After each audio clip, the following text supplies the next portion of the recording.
Ito na. Magaganda yung mga ganda ng mga sasakyan to.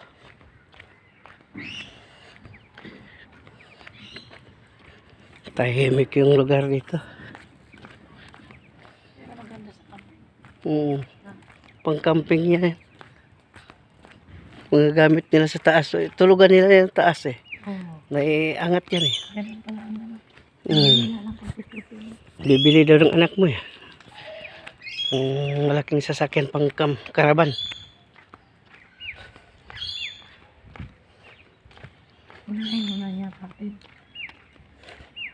Ano, plano pa lang yan, karaban. Siguro, pag iniisip siguro lang i-stay muna tayo dito ng tagal. Nakaplano na naman yung ano Ayun. October 17 daw, di ba? Sa? Camping na tayo. Oh, may camping na naman daw tayo. Sige, Naka-sit up na naman. Kasama sila ni ano. Kung kasama Hindi pa yan bibili ng karaban kasi uunahin niya yung panghanap buhay niya eh. Yung Cebu yata, pupuntahan na naman ni Fritz. May bibilhin na naman silang condo unit. Ewan ko kung matutuloy yun. Maganda. Pero ayos na yata yung Davao eh. Nagbayad na ata. Oh, nagbayad na sa Davao. Siguro kahit kinuha na ng Fritz yun. Maganda nga yan kasi siyempre pag mag-retiro sila. Doon nila ipasok yung pera doon sa bangko natin kasi para okay. madali ko tayo maprobahan doon sa sasakyan. Yung record ba? Sinadya niya yun. Kaya nga maganda. Hindi sa gilid.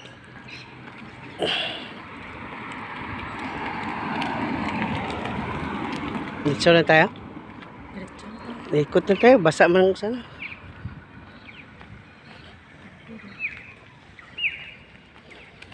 Bayaan na tayo, hanap buhay. Kaya pagtanda nila, di na sila mahirapan.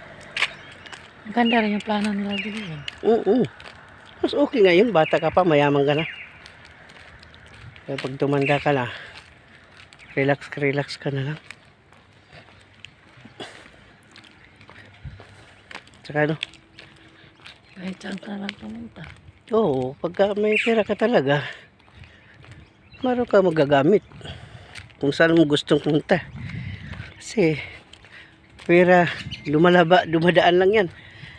Pag namatay ka na, di mo madadala yan. Kaya mag-enjoy. Kaya sabi niya, magpakayaman ka, tapos mag-enjoy ka pag tumanda ka na. Tama nga naman yun, mga mindset ng ganyan. Yes, tumanda ka man, hindi ka naghihirap.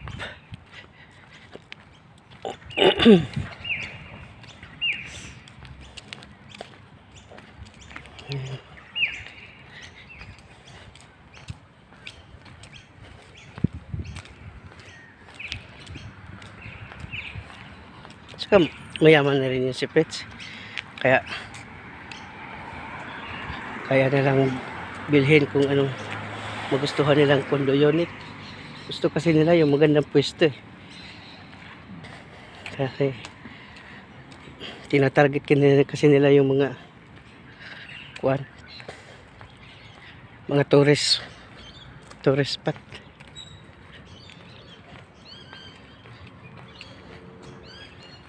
Kasi yung mga tourist spot kasi mga bakasyonista, pag magtagal, uupa yan.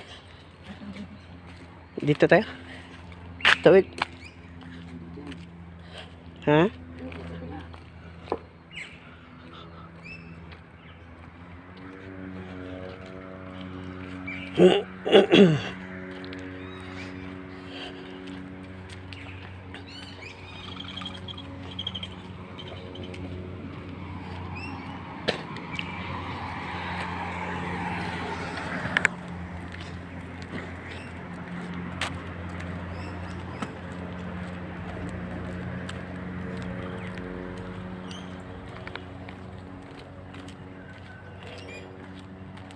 Mukha sa sakin na Gigi.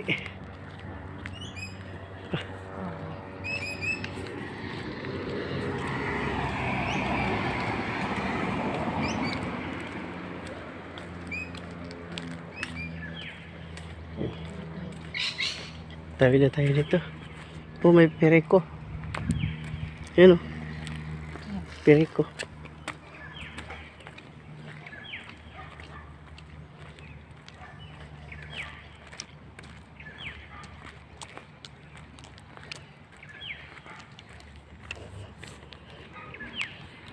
Yan. Hindi lang ito magaling anak mo sa mga magagarang sasakyan. Ayan yung ganun. Ayan na ganun bumili ng mga magagarang sasakyan. Saan? Ayaw. Na. Ayaw niyang bumili ng katulad ng mga ibang pasikat. Bili-bili ng mga mahaling sasakyan. Kasi Katuwiran niya, masisira din yan eh. hindi, yung tamang ano lang. Ngayon nga, hanggat may service daw siya, di daw niya papalitan niya hanggat gumana pa sa sasakyan. Pag di na magka-problema na, benta tapos bili bago. Ganun lang. Yan mo maraming sasakyan, hindi mo naman sabay-sabay gamit. Hindi naman magamit. Wala mang color coding dito.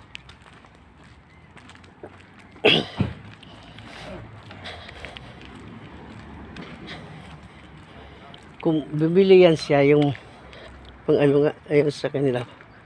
Nandiyan pa sila Gigi.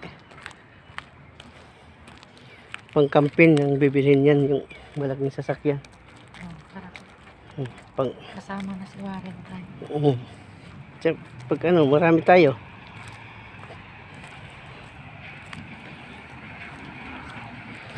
Meron naman silang karaban eh.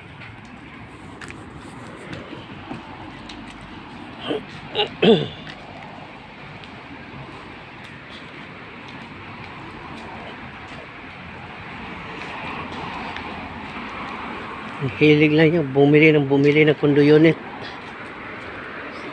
Excuse me.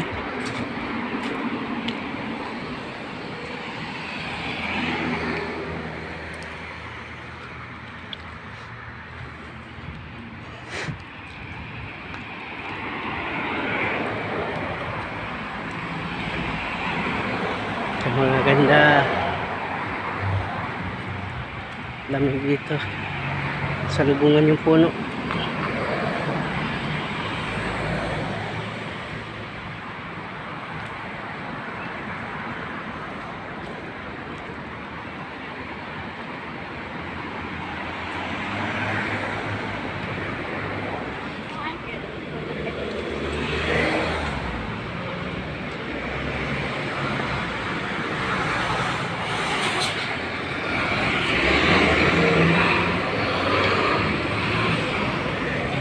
Ang aso.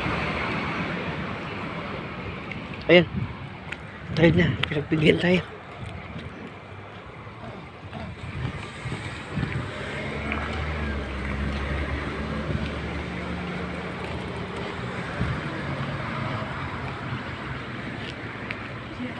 Oh, sige. Doon ako sa upuan.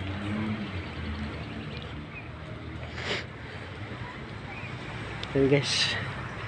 Nandito na kami sa tambayan namin na park. Dito na kami.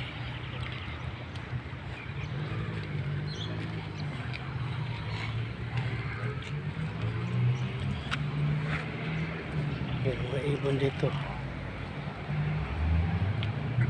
Wala pakialam sa tao.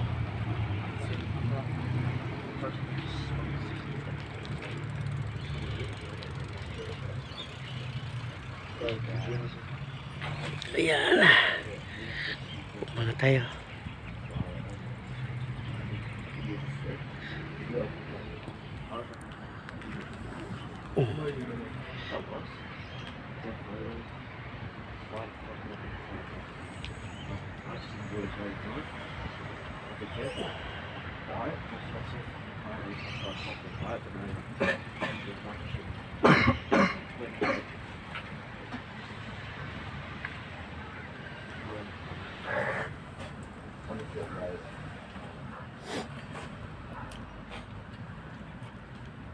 I don't mind it, but I know stuff is so